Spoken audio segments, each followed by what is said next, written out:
Hi everyone! Today's lesson is the second in my videos about modals. In this lesson, I'll talk about how to express ability in present, past, and future.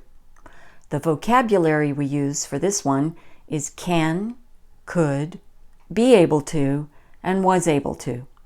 I'm going to start off with the present and future because we use can and be able to for both of these. I haven't made a video yet about gerunds and infinitives, but I'm going to speak briefly about how they're used with these modals.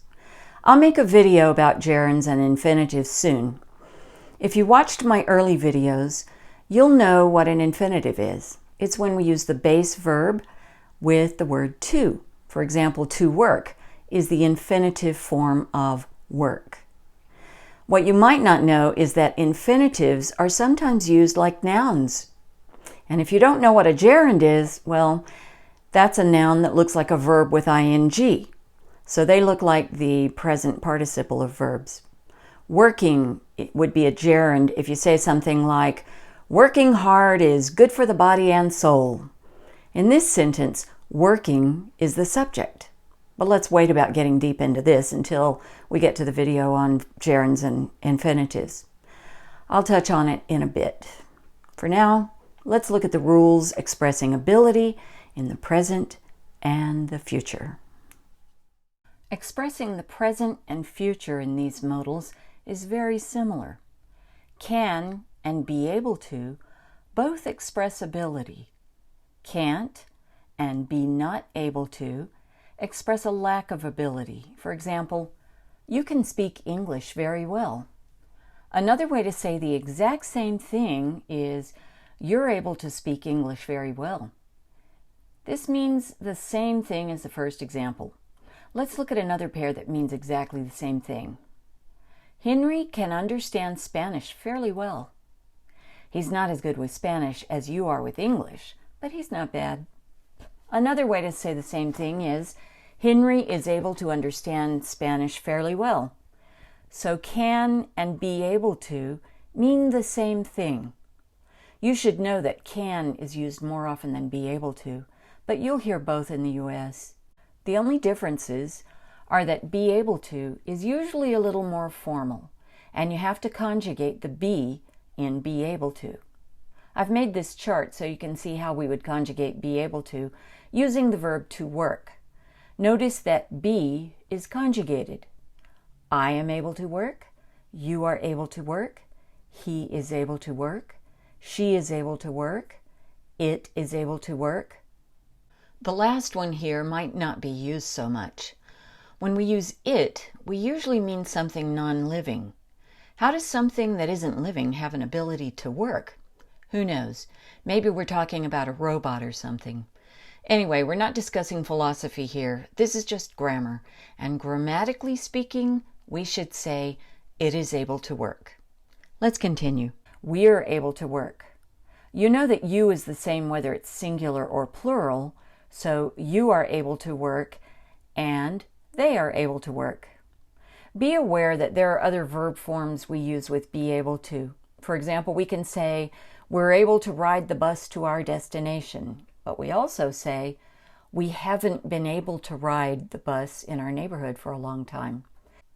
Maybe the bus just hasn't run in our neighborhood for a long time. I just wanted to make you aware of this form. When we talk about ability in the future, we have to add the future modal will along with be able to. Or we could use be going to be able to. But we don't use can, not for future ability. However, we do sometimes use can or will be able to when the future ability is possible or true now. Remember, never use can with will.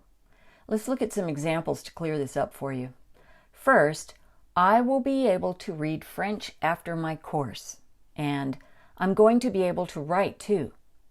So we can say, I'll be able to finish my paper tonight, or I can finish my paper tonight. But we can't say, I will speak English well in another year. Will just doesn't work. So that's how we talk about ability in the present and future. But what about the past? Well, can becomes could, and be able to, or is able to, or am able to, becomes was or were able to. Could and was able to refer to some kind of general ability in the past. For example, my father could always fix my broken toys. This is very true. My father was very handy and could fix most anything. I could also say, my father was always able to fix my broken toys. Could is more commonly used than was or were able to. Just like be able to is a little more formal than can, so was or were able to is a little more formal than could. An example of a formal sentence might be, the child was able to read by age 4. And an example of an informal sentence would be, the kids could ski by the time they were 4.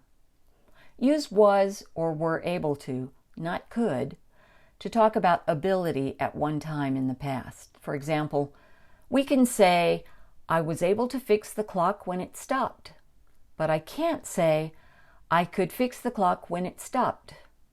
Just doesn't make sense. In the negative, use either couldn't or wasn't or weren't able to. So this time we can say, I couldn't fix the clock when it stopped, or I wasn't able to fix the clock when it stopped.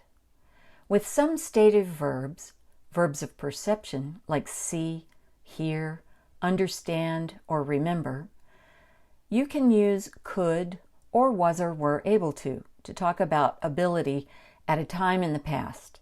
For example, we were at the back of the theater, but we could hear everything fine. Or, he was able to see clearly from the front row. Okay, there's one more thing I want to mention before I let you go. I mentioned at the beginning of this video that I was going to show you a little bit about gerunds and infinitives. I want you to see how they work with this modal.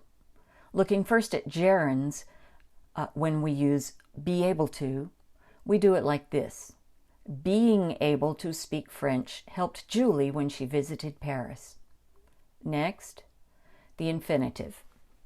He wanted to be able to learn to drive. Finally, the last one is using another modal with this expression. People near the emergency exit must be able to open the door. Here's an explanation of all this. As you know, be able to is a way to talk about an ability to do something. When we need a gerund, which I'll talk about in the gerund and infinitive video, we use being able to, like, we were looking forward to being able to go hiking on vacation. We didn't know it was going to snow. Or, we were upset about not being able to sit together on the plane. Now for the infinitives. When we need to use an infinitive, we use to be able to. Some examples are, she hopes to be able to work from home when she learns the computer program. And we wanted to be able to go on vacation next week. Finally, when we need to use another modal or modal-like expression, we do it like this. You should be able to leave the classroom quietly. Or, they must be able to do their homework on their own. And that's the end of this lesson. I'll tell you more about gerunds and infinitives soon. Next video, modals about giving advice, expressing regret, and criticism. Until then, have a wonderful day and remember to be kind to each other. Take care.